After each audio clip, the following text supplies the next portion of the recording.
I am your host, Carrie Scollin,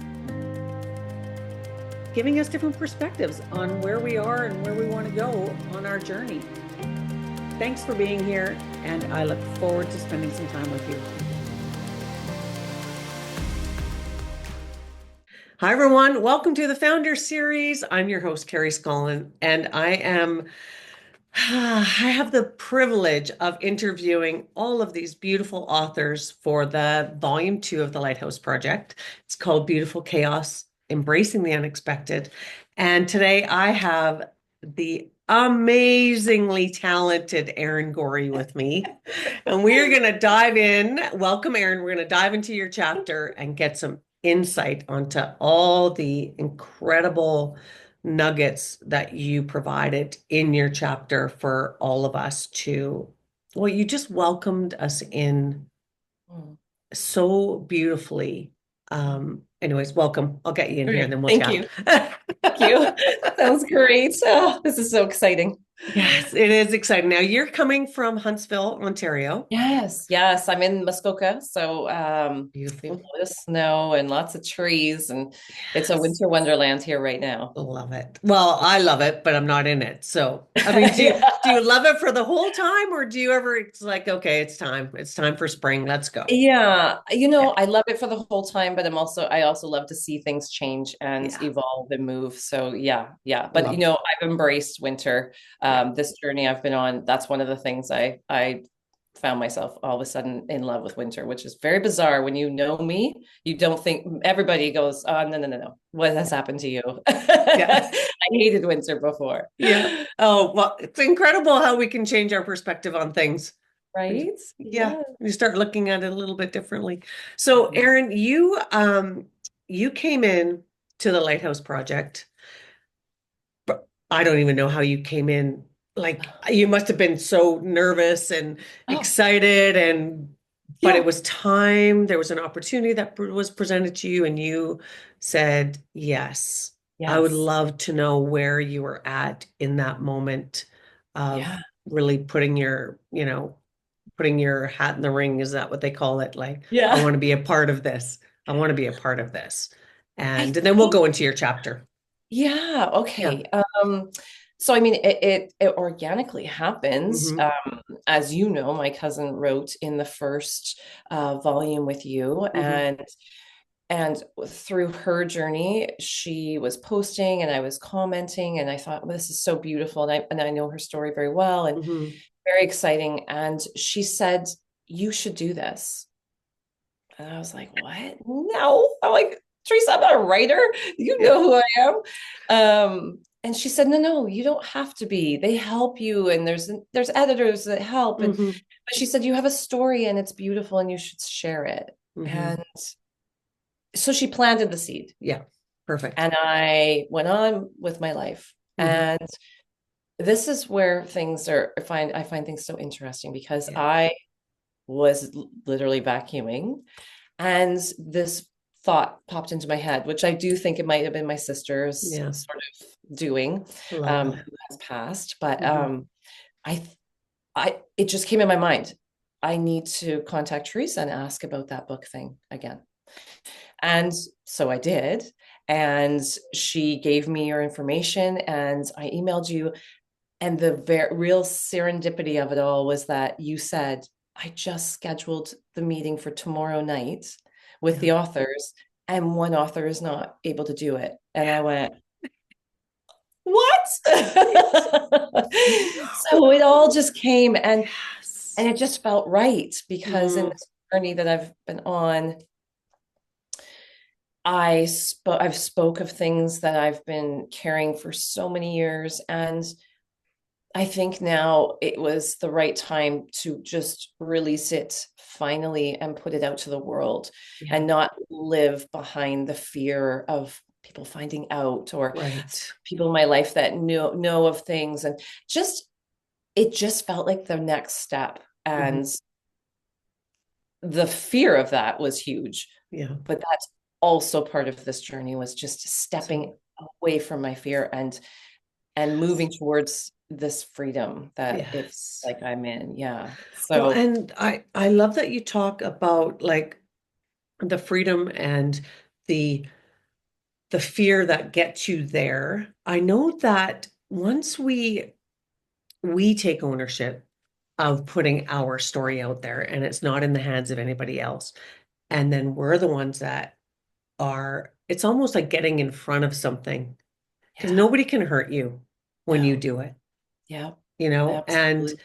And there's something really, really powerful to me about that, especially if we've carried shame about something in our past or our story, and that fear that somebody else may get a hold of that and expose that, Yeah. Yeah. and that's gone.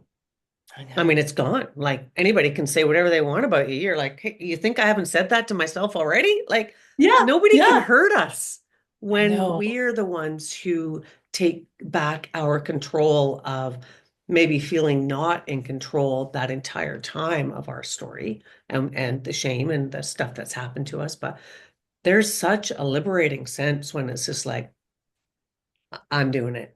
I'm doing it Absolutely. for me, Yeah. right? Yeah. And Yeah. It's harnessing that control of your mhm, own life. And I think fear really grabbed a hold of my life at a yeah, young age and yeah, was driving the bus for a very long time. right, right. Survival mode, fear, those whole sort of those pieces going together. And being brave enough to step into Yeah. my own power and saying, there's nothing to be ashamed of. We have Hmm. so many experiences as women, as people in this world. That's what makes us all, even the rough edges and Hmm. all the things. That's what that's what creates this beautiful person that we have Hmm. sitting in front of each other is all Yes. of the things we've been through. So it's understanding that, learning that, and then embracing that. And I Yeah. think that for me, writing this was absolutely exactly what I need to be doing when I need to be doing it. And Yeah. it's liberating. Yeah. Absolutely. And I mean, I think we're similar in the way of these things present themselves when we are ready for them to present themselves. There Yes. may have been other times and other opportunities that we weren't even aware of because when you're not in that frame of mind, you don't see them. No, no, absolutely. And then all of a sudden you start to open up a little bit, and then these opportunities start coming. And like you said, synchronicities and the fact of the time that we were recording this, we both were like, oh, ooh, I there's know. something going on here. I mean, I'm open to all of those signs because they make me feel good. Me too. And that's where I think so much of so many of the authors, it feels like that, where it was the right timing, it was the right people. And I've always had that sort of detachment to it of, I know the right women are going to come in here. Yeah. I, It's I was beautiful. never really worried about it. It was the It's ones who come are amazing. meant to, and then Yeah. some left that were Mhm. meant to. And Yes. then, like you said, one had left, and then you came in. I'm like, what?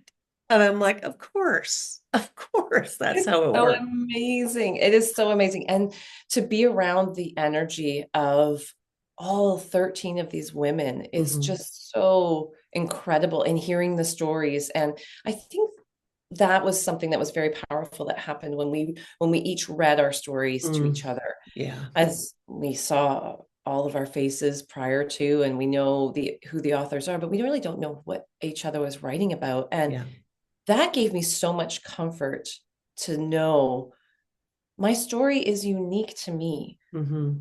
But we have that, there's so many commonalities in Yeah. everything that we do. We're very much connected. We're very Hmm. much the same, Hmm. but we feel very unique in that, oh no, this has Right, only happened to me. No one understands. right.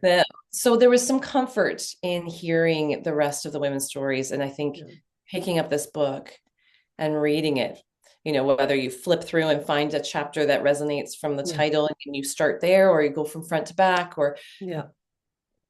I think there isn't a person that's not going to resonate with one story at least. I think you'll 100%. find, Yeah, yeah, yeah, it's everybody. There's a piece of everyone's story that everyone will resonate with, yeah, especially our age, yeah. the age group that these women are Yeah, in. yeah, Um, it's just absolutely. beautiful. So beautiful. And thank you for Yes. being the creator and bringing us all together. I think it's fantastic. Well, thank you. I mean, people have to say yes, and I feel like I'm just the what do you call it? the I'm the facilitator, but it's Yeah. just women's stories have always been so important to me. It's what my whole business foundation is built on is stories. And it's stories that we have, it's stories that hold us back, it's stories that we tell ourselves that aren't even true, that we've Mm, carried. Like, I mean, and you see these in the chapters, the yes. stories that we have been on repeat for so long that they just become our truths and our beliefs. And that's what I base my coaching foundation on, is let's uncover some of those stories. And then when women have the courage to share those stories and the lessons that they've learned, it just benefits everybody. Like, to me, these books make the world a better place. And I know Absolutely. that might Yes. sound No, crazy, it's but so true. I believe that. I believe that too, in my whole heart, that I believe that these stories are meant to be shared in the hopes of helping somebody, and also for what we're leaving behind us when we're gone. I mean, books, like, it's just something Yeah. you can hold in your hand, and you can connect with each person that has chosen to share their story in there. And there's something so powerful about that. There's something that it's almost like you just can't take it away.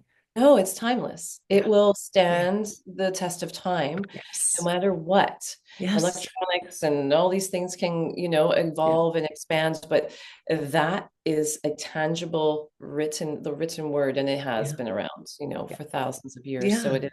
it is beautiful. And Yeah. there is nothing like community with Yeah. women. Yeah. And I I agree. said this to my girlfriend last night. I said, I would not be not only the woman I am now, Yeah. but in the place I am now without the community of women that I have in my life. Yeah.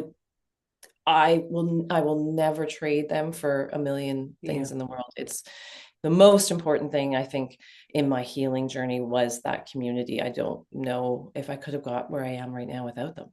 Oh, yeah. I 100% agree. I think that was the other thing about doing the book together was we all carried the weight Yeah. for each other's stories as well. It wasn't one person responsible for Mm. the success of the book and whatever that word means to you, but it was like we're kind of doing it together.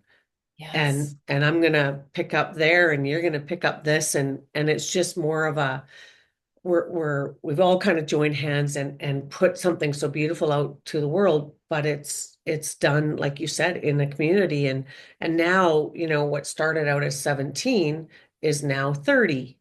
So this Wow. community of volume one, volume two, I feel like it's just a movement that just keeps picking up speed, and our community just keeps getting better, bigger, Yeah. everything, because we're bringing Yes. people on board with us. And there's something about that that is, it's just exciting. It's Oh, just we're making a little dent in a world that might just need some of these stories right now. So what? your story, your chapter is called A Lifetime of Shame, which we touched a little bit on. Yes. There was a really an underlying message that I was getting a lot of what you were going through when I read your story, and it's that not enoughness. Yeah. Like, Yes. and I mean, everything that I tag is you are more than enough as is. So you can tell there was a real reason why I resonated with you, because any woman, usually when we get down to the core of what we are struggling with, it is because we don't think we're enough. No. And when I see that in women, because I know it, Yeah. I that's how I've lived my life, is not feeling like I was enough. So when I hear stories and then I read stories like yours, and that underlying theme keeps coming up, but you shone a light on it. It was like, enough's Yeah. enough. Yeah. Like, this Yeah. is this is the root, and now we are going to now Yeah. we can go up once we know we're the root of it. issue is. But I Absolutely. mean, you, for where you are now, Mhm. we won't give all the story away, but people will have read your chapter by the time this podcast comes out.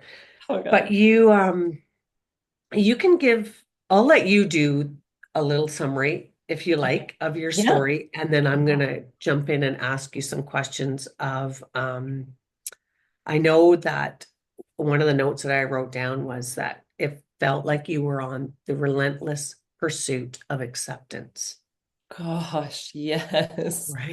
Does that not sum it up? Oh yeah. Right. Mhm. Yeah. And how many other, well, I'll say people because it's not just women who are Yeah.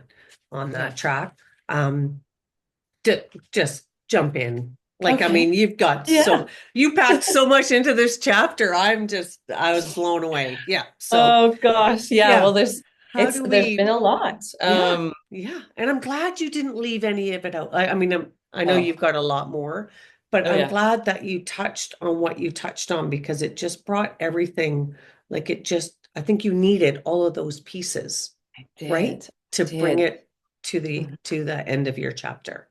Yeah, Yeah. absolutely. Yeah. It I opened I opened the chapter up with just dropping you right into that my 17-year-old self and Yes. what I was feeling and thinking and where I was at that time.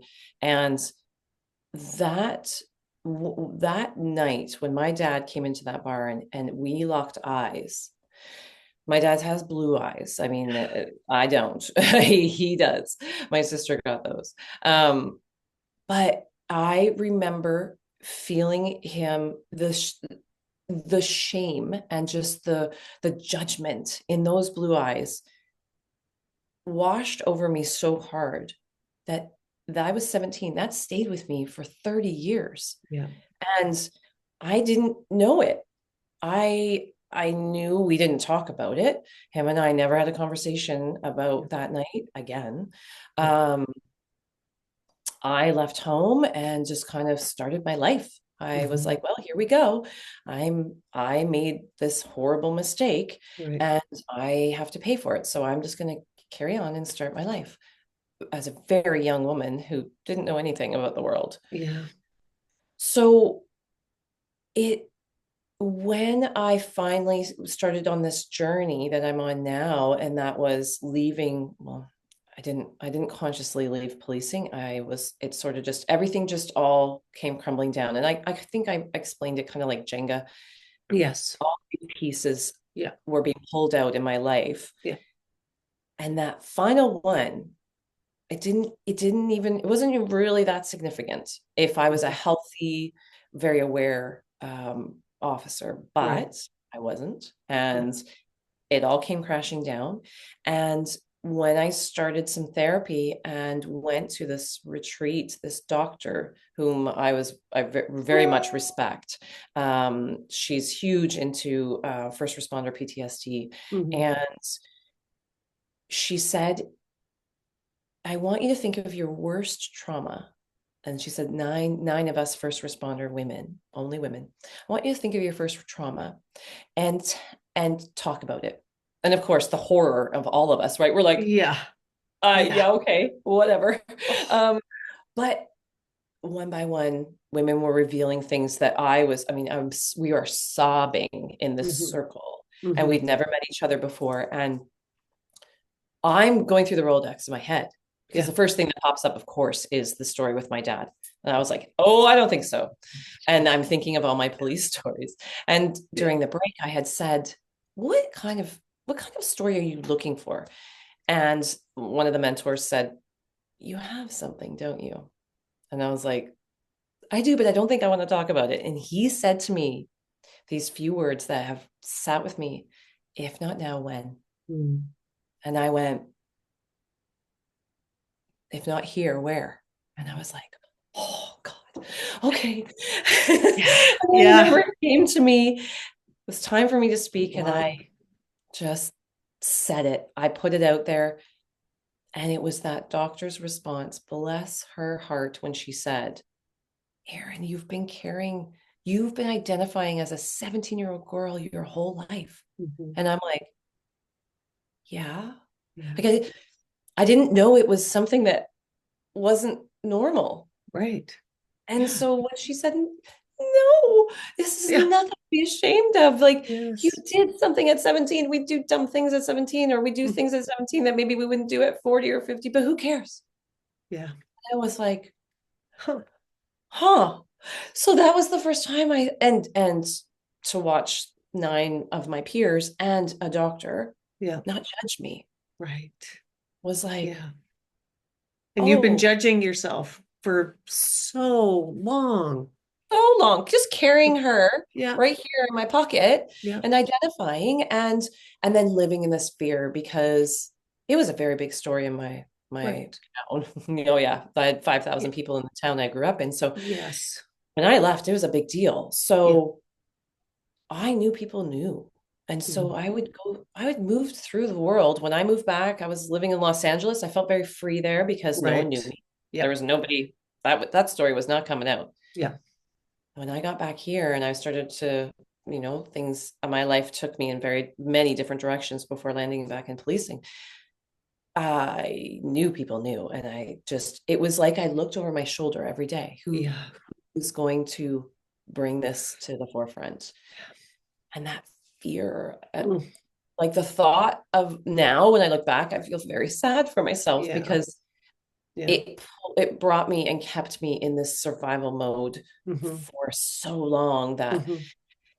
you know yeah, it's sad. It makes me Well, sad. when you talk about like when she said you're still carrying that shame from a 17-year-old, and when we don't deal with those feelings that we've had and emotions and they're in our body, they stay in our body, the cells are, I mean, you're Yeah, infiltrated until you yeah, start moving that stuff out of there and clearing it.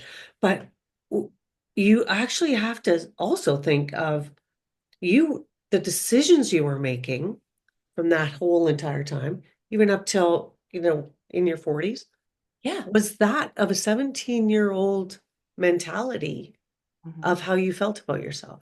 Like Absolutely. that. Yeah, I And know. and there's people still who have that, they could have trauma from an 8-year-old or a 12-year-old, and there's still a piece of them that's coming back without them even realizing it and affecting the decisions that they're making because of something that was so long ago. Yeah, But unless we deal with these things, it's still affecting us, whether we know it or not. yeah. Oh, Like, absolutely. And I don't think we don't talk about these things. We've not been um, taught any of this. yeah, So when and if you are, and I say fortunate because I do feel like I feel fortunate that this has all happened to me, that everything at work happened to me, that it literally brought me down, right. and I had to rebuild myself with therapy. Yeah, I am so grateful because I would be still moving through the world with that yeah, person. yeah. And I don't And know what would have stopped me. So I'm so, so yes. grateful. And to admit that we need help. Your body basically was giving you nudges. And we can all look back and go, "Oh, Yes. yeah, I missed Oh, that one. Oh yeah, yeah. I totally sideswept that one." But your body finally just said enough's enough. Yeah, it And did. and that was like you said, I mean, looking back, that is a blessing Yeah. because it made you just go, "Okay, I can't go forward. Yeah. Can't No, move forward." And no, you I and you had do no talk choice. about that. Yeah, you talk about that in the chapter where Yeah. it's like, and finally the final Jenga piece, basically, Yeah. and your body was enough's enough, and it's Yeah. time to take care of you. And then it was, I'm going to ask you this because I know it was hard for me, but when that time comes where it's time to take care of you, that's hard. Oh, Like that was so hard. I I don't know. like it to focus on me. I And didn't like even know you, you were supposed to. I no. had no idea. Yes. My bless my mother. I mean, she's been deceased now for a long time, but she always said this phrase to me, and I really believe that this is where a lot of it came from. And it was always put yourself in the other person's shoes. So she would say that to me. I was Yeah. a friend group as kids. There was always three of us girls. And so Yeah. there was always two ganging up on one. Yeah. So Yeah. I remember her always saying to me, put yourself in the other person's shoes. So Mm. I did, and I never removed myself. Yeah. So You stayed there. no one ever told me no one talked about the oxygen mask. Goodness, I was a flight attendant. I used to say it every day when I got on the plane. But do you think I understood the Yeah. analogy? God, Yeah. no. No, No. we've all heard that for sure. Yep. Yeah. So So true. I know we don't get taught these things. And so I didn't even know. And I remember having a conversation with my now husband. Um, and I said something about, well, I would never think about me before, or it was something along, and he Yeah. went, what? And then Yeah. I remember perceiving his thoughts as, you're a man, you're selfish. Right. And then it just kind of went away and we Yeah. carried on with life. So I look back now and I'm like, no, he was trying to tell me something that I had nothing to go No. on. I Yeah. didn't understand it. No awareness of. None. And you touch on in the book as well as like many women is the boundaries and the people pleasing Oh, and external validation and yeah. our identities are tied up in what we do and how we look. So I Mhm. mean, you're a lot. I Yeah. know. I know. I And know. It's crazy. I think that's why so many people are going to resonate with your story because, like I said, there's bits and pieces of people pleasing, disappointing people. Like I'm 55 and I finally came to grips with that probably when I was, well, it was 48, 49. It was Yeah. like I really recognized my fear of disappointing people and especially my parents.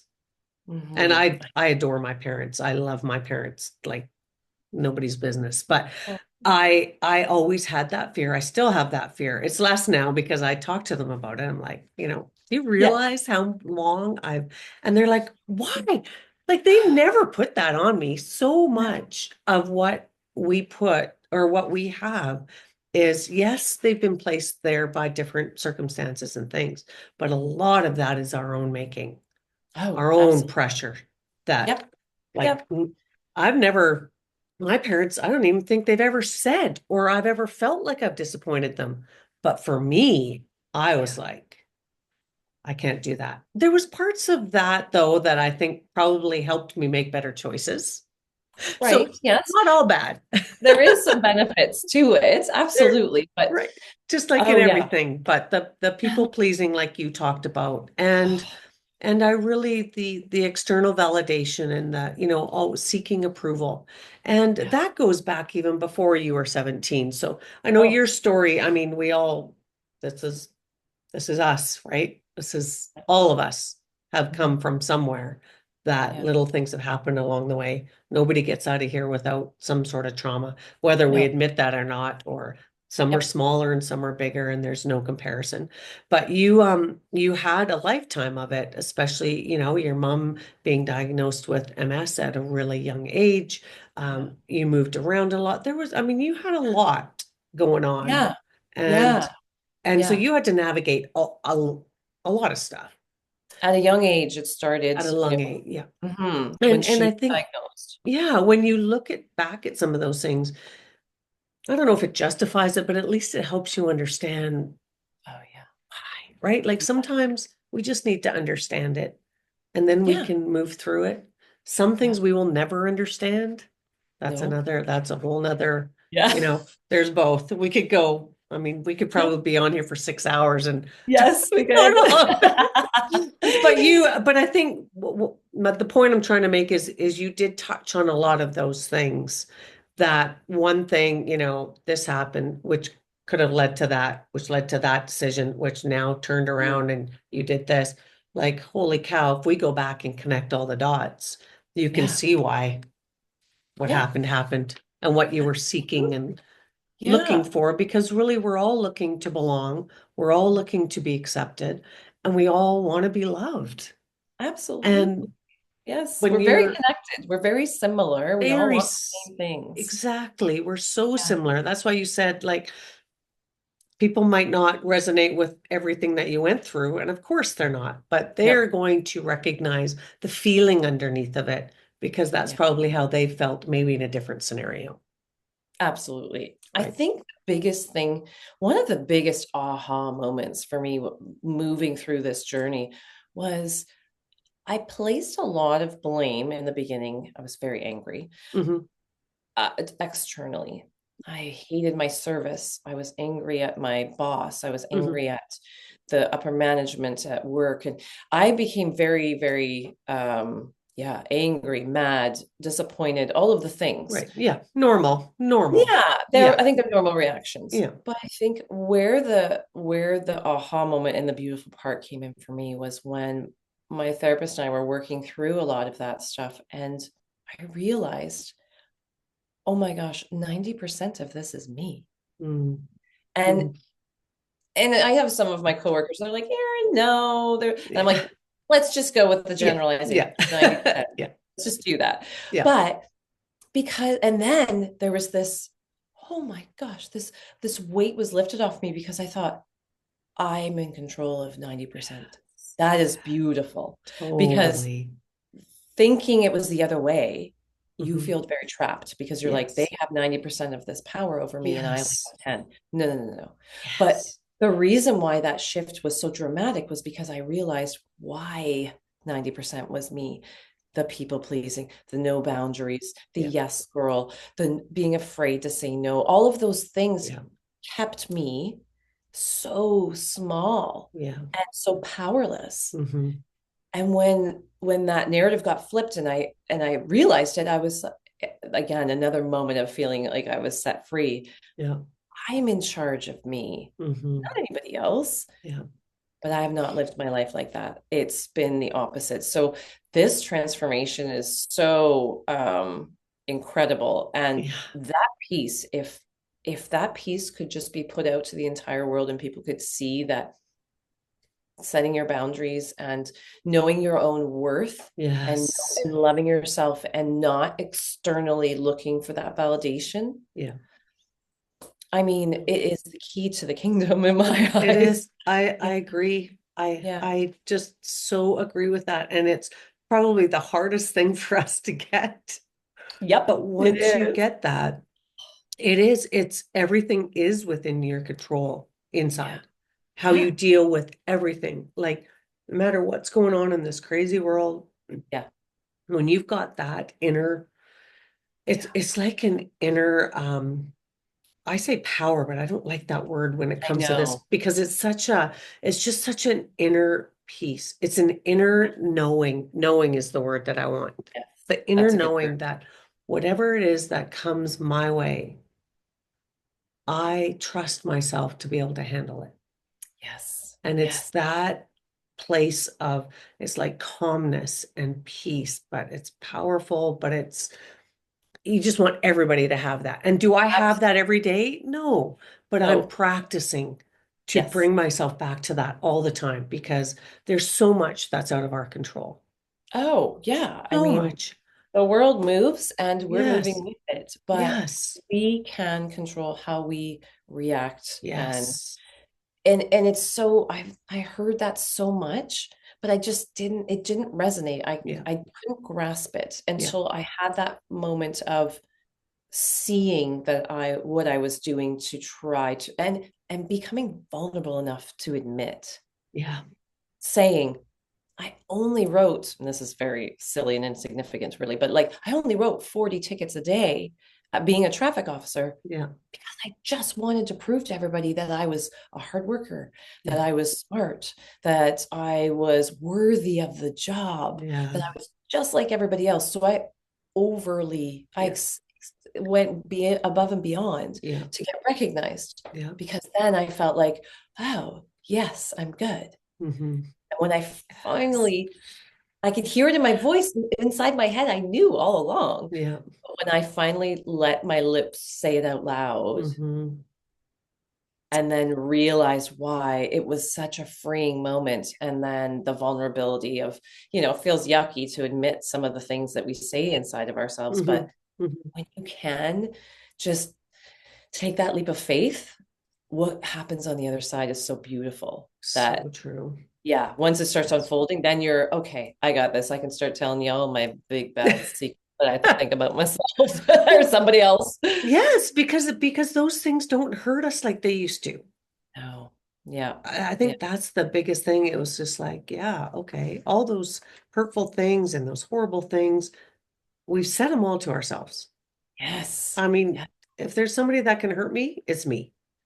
And I've taken Absolutely. that back rather than Yeah. allowing that to be in the hands of other people. Yes. Those are in Absolutely. my hands now, and that's freedom, like you said. Hmm. You want the keys to the kingdom. That's it. Your self-worth and your Yes. self-love, which are words that get thrown around and people, like you said, you've heard those things, but until you actually can integrate them and start embodying them, it's really hard. So we're not being light on this by any means. We've both done a lot of years of Oh, yes. work Yes. and therapy Yes. um and I believe that the one of the first steps in that is accepting and aware of being aware that I can't do this alone. Like No. I need some help. Oh my gosh. And Yes. there's Yes. so much um shame around that. And like you said, we don't talk about these things. These should be topics of conversation to allow people to feel seen. And I know Yes. that was another thing that you talked about was when you were on the stage Oh, yeah. at 17, that sense of being seen Mhm. was so intoxicating. Yeah. I don't know if that was your word. I'm sorry, I might have Might have put been. words in your It mouth might have there. been.